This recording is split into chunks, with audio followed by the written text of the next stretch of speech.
Tuhan bersamamu dan bersama rohmu. Inilah Injil suci menurut Matius. Dimuliakanlah Tuhan. Sekali peristiwa, orang-orang Farisi bersekongkol untuk membunuh Yesus, tetapi Yesus tahu maksud mereka lalu menyingkir dari sana. Banyak orang mengikuti dia dan ia menyembuhkan mereka semua. Dengan keras ia melarang mereka memberitahukan siapa dia, supaya genaplah sabda yang telah disampaikan oleh Nabi Yesaya. Lihatlah, itu hambaku yang kupilih, yang kukasihi, yang kepadanya jiwaku berkenan. Rohku akan kucurahkan atas dia, dan ia akan memaklumkan hukum kepada sekalian bangsa. Ia tidak akan berbantah dan tidak akan berteriak. Suaranya tidak terdengar di jalan-jalan. Buluh yang patah terkulai tidak akan diputuskannya, dan sumbu yang pudar nyalanya tidak akan dipadamkannya, sampai ia menjadikan hukum itu menang. Kepadanya lah semua bangsa akan berharap.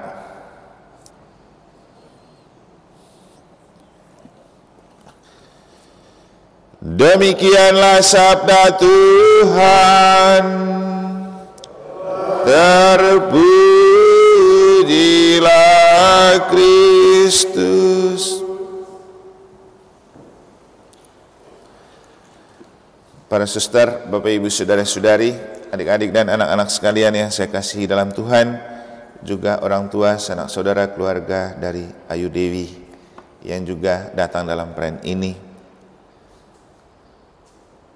Waktu menyampaikan doa pembuka, saya merasa terkesan dan kemudian merasa bahwa untung pagi ini kita merayakan misa dan kita memperbandingkan saudari kita ini.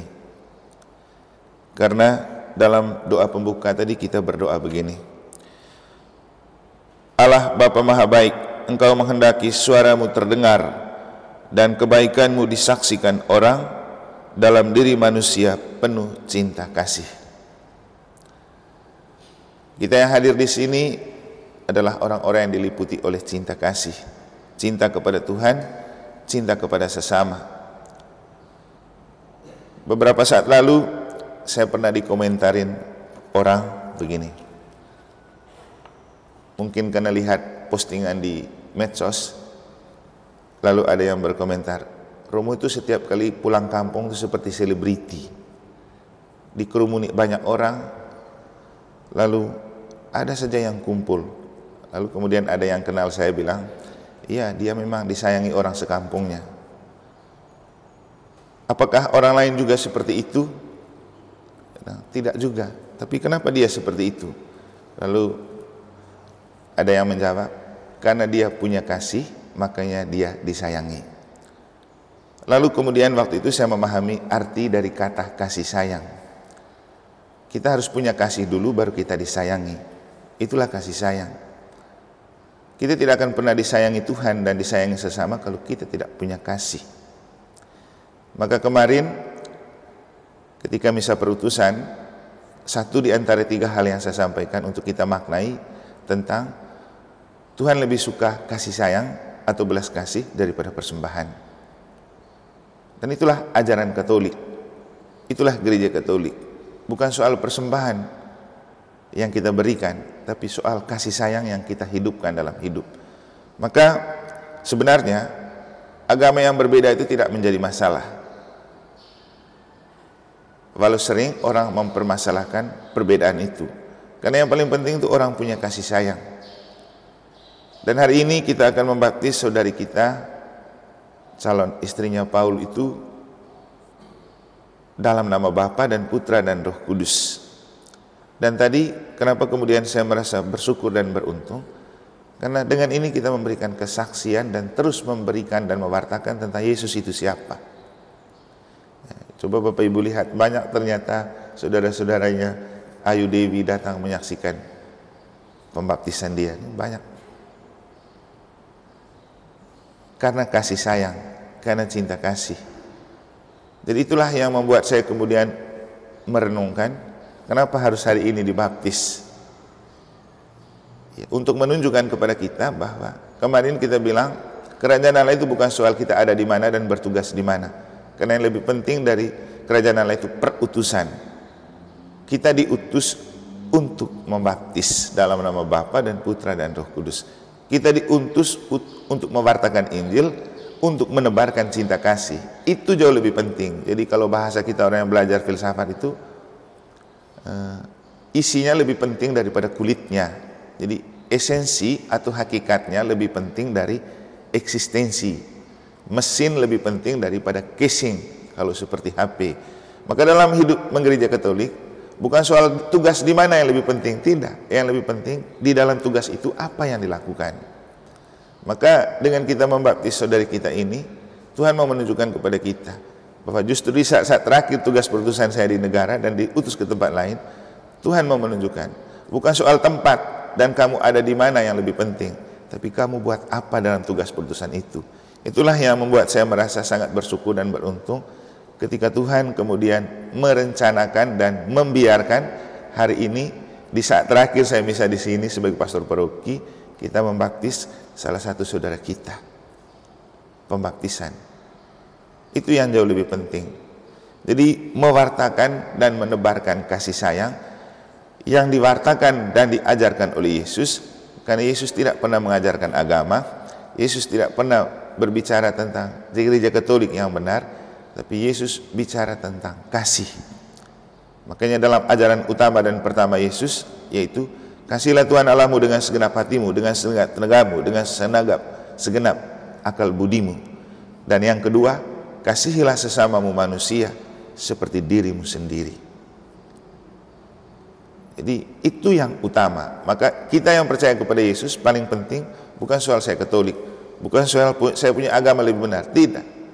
Hidupkan kasih atau tidak. Jadi kembali ke cerita tadi, kita tidak akan pernah disayangi Tuhan, kita tidak juga akan pernah disayangi sesama kalau kita tidak punya kasih. Kita harus punya kasih, lalu kita dapat kasih sayang. Nah inilah yang perlu kita hidupkan. Dan kita tidak mungkin hidup dalam kasih kalau kita tidak membiarkan Allah itu hidup dan diam di dalam diri kita. Makanya Rasul Yohanes, murid yang paling dikasihi Yesus, menemukan Allah adalah kasih. Kasih adalah Allah. Siapa mau hidup dalam Allah, hidupkan kasih. Siapa mau hidup dalam kasih, hiduplah bersama Allah. Dan itulah yang akan kita anugerahkan kepada Ayu Dewi pada kesempatan ini, menganugerahkan Allah Tritunggal melalui rahmat sakramen baptis. Nanti dia dibaptis dalam nama Bapa dan Putra dan Roh Kudus, maka pada saat itu ia bersatu dengan Allah Tritunggal, hidup dalam kasih sayang dan menghidupkan kasih sayang itu dalam kehidupan. Apalagi mereka mau menikah, jadi pernikahan apapun dan dimanapun hanya bisa hidup dengan kasih sayang. Tanpa kasih sayang tidak ada pernikahan yang hidup. Tapi tidak ada rasa sayang dalam hidup sebagai suami istri kalau tidak punya kasih. Makanya pesan Tuhan setiap kali orang menikah, sama seperti Bapa telah mengasihi aku, demikian juga aku telah mengasihi kamu, tinggallah dalam kasihku itu. Jadi itu yang jauh lebih penting, tinggal dalam kasih dan menghidupkan kasih. Bapak Ibu saudara-saudari, tidak usah takut dengan ancaman orang, tidak usah takut dengan ancaman dunia, tidak usah takut dengan rancangan yang buruk dari orang, kalau kita selalu tinggal dalam kasih Allah. Dan itulah yang dapat kita maknai dari dua bacaan suci pada hari ini. Ketika Yesus hendak dirancangkan untuk dibunuh oleh orang, Yesus malah pergi ke tempat yang lain menyelamatkan diri. Jadi ketika orang-orang Farisi bersekongkol untuk membunuh Yesus, tetapi Yesus tahu maksud mereka, lalu menyingkirlah dia dari sana. Dan justru di tempat yang lain, ia menyembuhkan banyak orang. Jadi cara Tuhan menyelamatkan kita itu sangat-sangat menarik.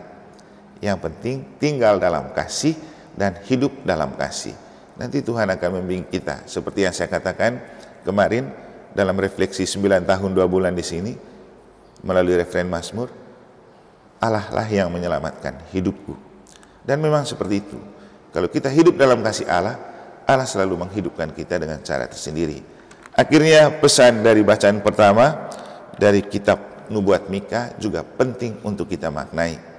Jangan pakai tempat tidur untuk merancangkan kejahatan. Ini penting. Tidak ada orang yang tidak tidur, tidak perlu tidur.